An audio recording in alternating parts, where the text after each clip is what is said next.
Hey everyone, welcome back to Trek on the Tube. Today we're going to be talking about Star Trek Discovery Season 1, Episode 6, Lethe. Let me just say, it was probably the most Star Trek episode of Discovery so far. Okay, so as usual, first my review, then the Easter eggs. Let's go. The episode was, in a way, slow-paced compared to all the episodes that came before, and I gotta admit, it put me off the first time I saw it. I had expectations and what I got was something else. However, after rewatching it, I found I really enjoyed it. As I said, the episode was extremely Star Trek. Not only did Lorca get put back into place, but there was a classic Star Trek problem that brought some classic Trek problem solving with it. So, Lorca. It pleased me to see that at least one person in Starfleet isn't satisfied with him and his actions. I know this season is taking place in time of war, but not everything is acceptable, especially when it comes to Starfleet. And having an admiral come over to tell him off helped me feel just a little more of that Starfleet hope and optimism that is currently lacking in Discovery. The main plotline revolved around Burnham and Sarek's relationship, showing both scenes from their past and the current situation they were in, and frankly, all of that was handled very well. Sarek was almost killed by a Vulcan logic extremist, and that throws Sarek's katra out of whack.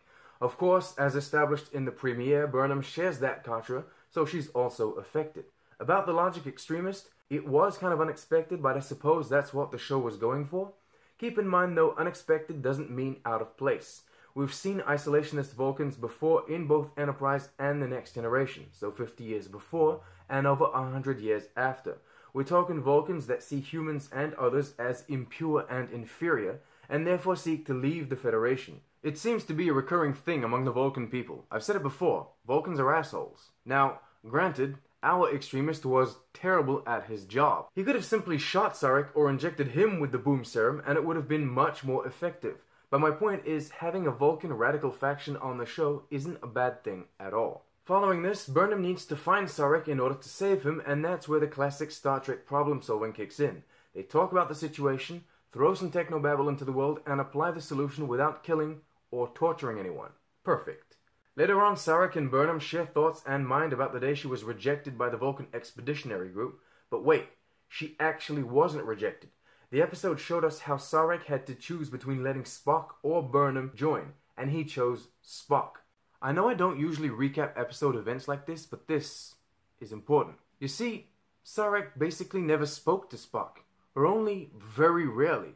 The two didn't get along, and up until now, the fact Spock had chosen Starfleet over the Vulcan Expeditionary Group was one of the reasons for that. But this whole situation adds so much more depth to the disappointment Sarek has for Spock. Sarek deliberately sabotaged Burnham's career for Spock, and Spock didn't follow through. He went to Starfleet instead, against Sarek's wishes. My god, it was amazing to learn all this. And you know what else was amazing? Everything Vulcan related in this episode. The cities looked fantastic and respected what we've already seen in both Enterprise and the animated series. So did the ship, and the costumes were perfect as well. We also got some more Vulcan martial arts. By the way, about Burnham eventually beating Sarek, I don't think that's what would happen in real life. It simply was metaphorical for her mind getting through to his. The same way Burnham's green blood was simply symbolic. I enjoyed the story, I enjoyed the acting, the episode was visually stunning, CGI, costumes, props, locations, everything was great. And there were barely any Klingons. What more could I ask for? Good episode. Okay, so Easter eggs. Starting with the Vulcan-related ones, we get to see Amanda Grayson, Sarek's wife. She's been featured in many TV series and movies already. She hands Burnham Alice in Wonderland, the book that's been referenced quite a bit since the show began. Some Vulcans are wearing this symbol. This is classic Vulcan iconography, which represents infinite diversity in infinite combinations. We also get to see a Vulcan lute, and this shot very subtly integrates one of the most important ships in Vulcan human history, the T'Planahath, most likely kept on public display for posterity. Moving on to this beautiful shot, I know a few people complain saying Vulcan has no moon. They are correct. Vulcan has no moon. This is actually Vulcan's sister planet and her moon. There's currently no canon name for the planet, though some extended universe sources have it down as T'Kut. Moving on to the Starfleet side of things, this episode had a lot of original series references. The first one being, of course, the name drop. Burnham not only talks about Constitution-class ships in general, but actually says the Enterprise at one point. For those that are wondering, yes, the Enterprise is out there at this very moment with Spock aboard, captained by Christopher Pike.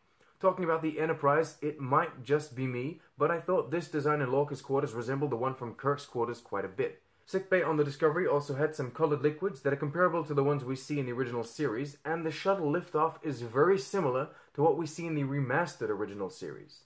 It's now time to talk about that very controversial scene that features what would seem to be a holodeck. Now let's explain a couple things before we dive into this.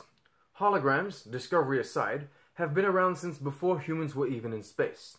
The Vulcans used holographic maps, for example. One can only assume they shared that technology with other members of the Federation when Starfleet began constructing ships and colonies. Holodecks themselves were relatively new on Starfleet ships around the 2360s, a good 100 years after Discovery and the original series.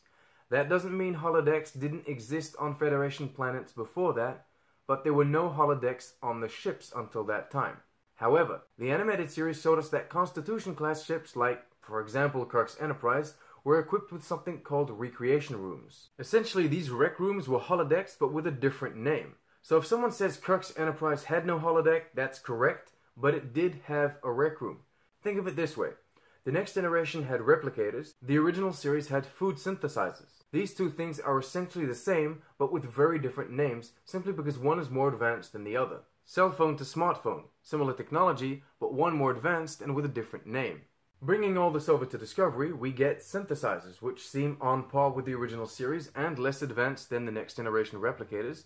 We also get this, which is not called a holodeck, so it's a rec room. Of course, since all this takes place during time of war, the rec room could only be used for combat training, and that's why it has these special laser tag style kill counters sitting out front. Granted, it takes a bit of explaining, but it does fit.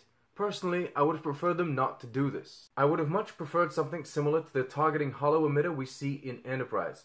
They put this thing on the wall and a holographic sphere pops up. That's a target, which moves around the room. When the target practice is over, it disappears. It's not as cool to watch, but it serves the same purpose. Perfect transition into what I wanted to say next. I actually found that these outfits resembled the ones from Enterprise quite a bit. Okay, so let's finish this off with a few random references.